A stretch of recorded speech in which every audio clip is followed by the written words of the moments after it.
Hello everyone, welcome back to my channel. So आज मैं आपके साथ शेयर करने वाली हूँ अपना AM and PM skin care routine for acne and acne marks. Actually जो मैंने अपने AM and PM skin care routine में प्रोडक्ट्स यूज़ किए हैं काफ़ी ज़्यादा सेम है। मैंने अलग अलग प्रोडक्ट्स यूज़ नहीं किए हैं बिकॉज ऑलरेडी मैंने बहुत सारे एक्सपेरिमेंट किए थे जिससे मेरे एक्ने वर्स्ट हो गए। मीन्स मुझे और ज़्यादा पस्ट्यूल्स एक्ने हो गए, इन्फ्लामेटरी एक्ने हो गए, पेनफुल एक्ने हो गए। And these products are really really effective on my acne and acne marks. Basically, these acne are not a hormonal acne or normal acne. These acne are irritated acne or inflammatory acne जो किसी product की वजह से either मैंने continuous products use किए हैं या try किए उसकी वजह से मुझे एक्ने हो गए।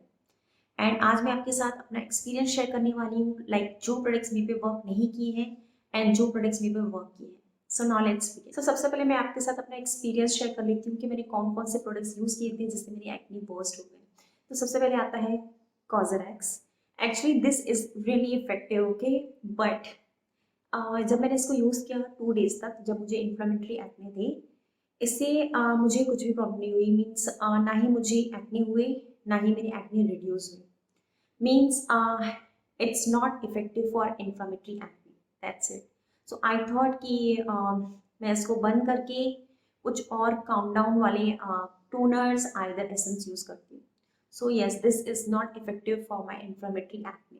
सो मेरे एक्ने नॉर्मल ही थे एंड मुझे कुछ भी ब्रेकआउट्स भी नहीं हुए, but it was so so so painful. इससे कुछ भी मुझे मतलब बेनिफिट नहीं हुआ। आफ्टर 2 और 3 डेज मैंने यूज़ किया रेटिनॉल। आफ्टर यूजिंग दिस मुझे इन्फ्लामेटरी एक्ने और हो गए, मुझे और पेनफुल एक्ने हो गए, लाइक यहाँ मुझे ब्रेकआउट्स हो गए एंड मुझे एक्ने और हो गए। So basically this is really really effective for my acne. Even इससे मुझे ग्लोइंग इफेक्ट भी आता है, but now I don't know कि ये मेरे पर इफेक्ट क्यों नहीं किया। इससे मेरे एक्ने और वर्स्ट हो गए, मीन्स मुझे और ब्रेकआउट्स हो गए एंड मेरे जो एक्ने स्प्रेड हुए इस साइड, इट्स वॉज लाइक मैं आपके साथ एक्सप्लेन भी नहीं कर सकती हूँ।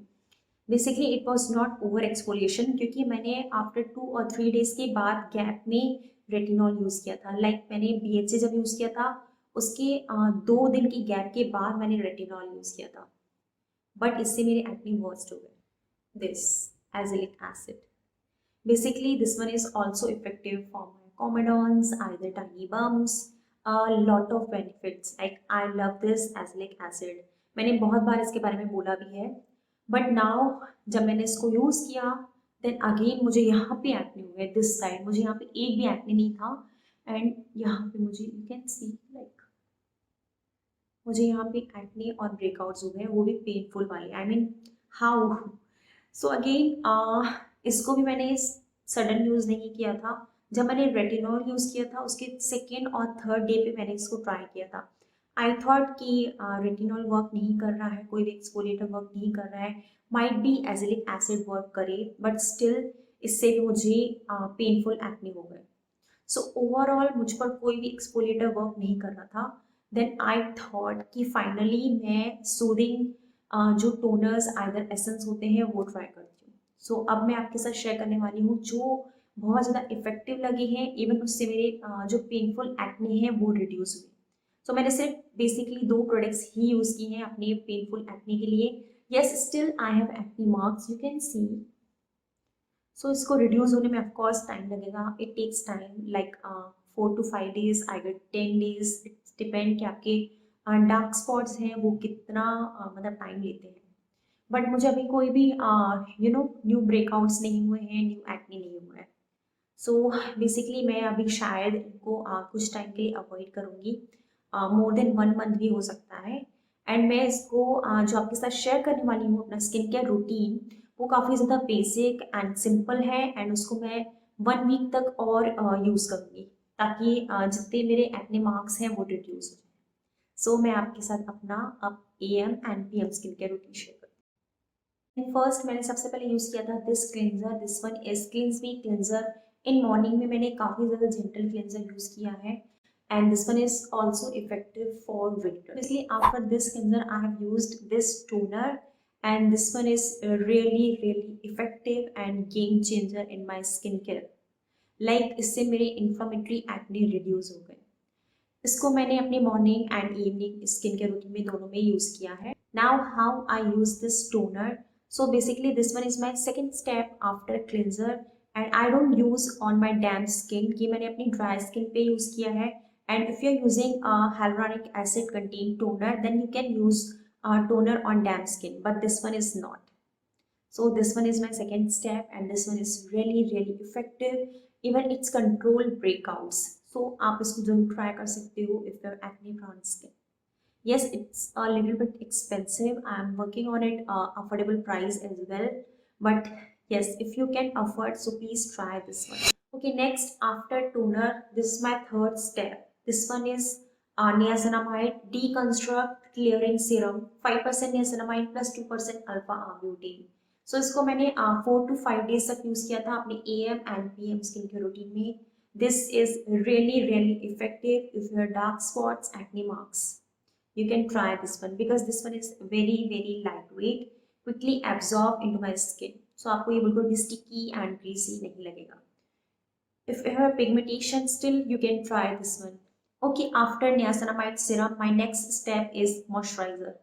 To be very honest, मुझे बहुत ज़्यादा डर लग रहा था कोई moisturizer यूज़ करने में.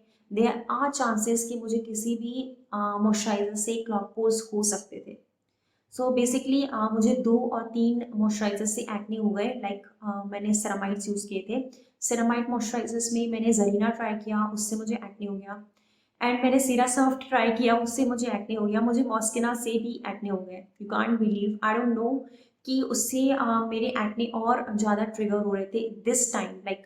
This is like my irritated skin, इसलिए शायद मेरे एक्ने और ट्रिगर हो रहे थे. सो बेसिकली अभी जो मॉइस्चराइजर मेरे पे वर्क किए हैं वो मैं आपके साथ शेयर करती हूँ. दीज आर द मॉइस्चराइजर सो जिससे मुझे बिल्कुल भी एक्ने आइदर मुझे ब्रेकआउट्स नहीं हुए. This one is Earth Rhythm का ceramide moisturiser and this one is Aveeno moisturising lotion, and ये भी मैंने यूज़ किया था. This one is Sebamed clear gel. So these are the moisturisers जो जिससे मुझे क्लॉग पोर्स आइदर ब्रेकआउट्स नहीं. एंड इसको मैंने एक्चुअली स्टार्टिंग में 5 डेज तक यूज़ किया था, एंड देन मैंने इसको 2 डेज तक यूज़ किया था मॉर्निंग में, एंड इसको मैं अभी यूज़ कर रही हूँ 2 और 3 डेज से. सो यस, इससे मुझे क्लॉग पोर्स आइदर ब्रेकआउट्स नहीं हुए. Okay, after moisturiser next step is sunscreen. And I always prefer कि अगर मेरी स्किन बहुत ज़्यादा इरिटेटेड है तो मैं फ्रेग्रेंस फ्री प्रोडक्ट्स ही यूज़ करूँ. बेसिकली मैंने 2 और 3 डेज तक सनस्क्रीन यूज़ नहीं किया था. चांसेस बहुत ज़्यादा लग रहे थे कि ब्रेकआउट्स हो सकते हैं, तो मैंने 2 डेज तक सनस्क्रीन यूज़ नहीं किया. आफ्टर 2 डेज मैं यूज़ कर रही हूँ क्वेट्स का sunscreen SPF 30 mineral sunscreen, and this sunscreen is non sticky and non greasy and fragrance free. Now PM skin care routine. So PM skin care routine में double cleansing is very important if you are using mineral based sunscreen either water proof sunscreen.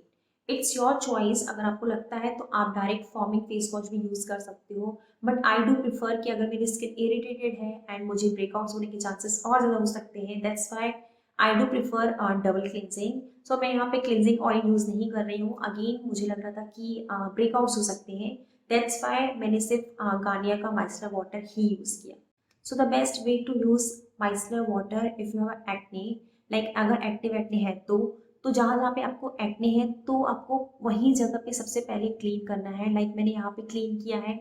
सो ये इससे आपके जो acne है spread होने के chances कम रहते हैं, एंड यहाँ का जितना भी बैक्टीरिया होता है ना वो अच्छे से क्लीन होता है. यूजुअली अपने यहाँ फेस को अच्छे से क्लीन करते हैं, बट अगर आपको एक्ने है तो आप अपने पर्टिकुलर जहाँ पे एक्ने है उसको अलग से आप जरूर क्लीन करो. So how I use this micellar water. And next is मैंने बायोडर्मा का जेल फेस वॉश यूज़ किया है. You can use any face wash according to your choice. मुझे लगा कि जेल बेस्ड यूज़ करना इट्स बेटर बिकॉज उससे मेरे जो पोर्स है अच्छे से clean. So after cleansers same routine जो मेरे AM स्किन के रूटीन में था, like toner. Then next step is niacinamide serum. So niacinamide serum मैंने यूज़ किया था 4 to 5 डेज तक डीकंस्ट्रक्ट का, एंड उसके बाद मैंने स्टार्ट किया this niacinamide serum. This one is Cos IQ niacinamide serum. It has 5% niacinamide serum and peptide also. So basically this one is really amazing as well, and इसमें hydrating properties भी मुझे लगी है. So if you have a dehydrated skin, so you can add this serum. So basically मुझे दोनों ही बहुत ज़्यादा effective लगे हैं for my acne marks and dark spots. But अगर आपको आपकी स्किन बहुत ज़्यादा डिहाइड्रेटेड है तो आप उसको यूज़ कर सकते हो। And both niacinamides are really effective for my acne marks and dark spots. And the last is this Amino Moisturizing Lotion. And मैं इसको अभी भी अपनी night time skin care routine में यूज कर रही हूँ. Yes, this one is not moisturizing as like if you have extremely dry skin, but it works very well on my skin. And इससे मुझे breakouts और acne भी नहीं. Well, my skin was so irritated and these products are really effective to calm down my skin because it has soothing properties and anti-inflammatory properties. And of course these products are not so much hydrating. इसके लिए मैंने add किया है this one is black snail restore serum from Iunik. So आप कोई भी Cosrx का snail mucin either hyaluronic acid use कर सकते. And I am not sure कि मुझे एक्ने डिहाइड्रेशन की वजह से हुए थे या नहीं हुए थे. And yes, this is my experience and I hope you found this video helpful. If yes, then please like, share and subscribe to my channel. Until see you next. Bye bye and thank you for watching.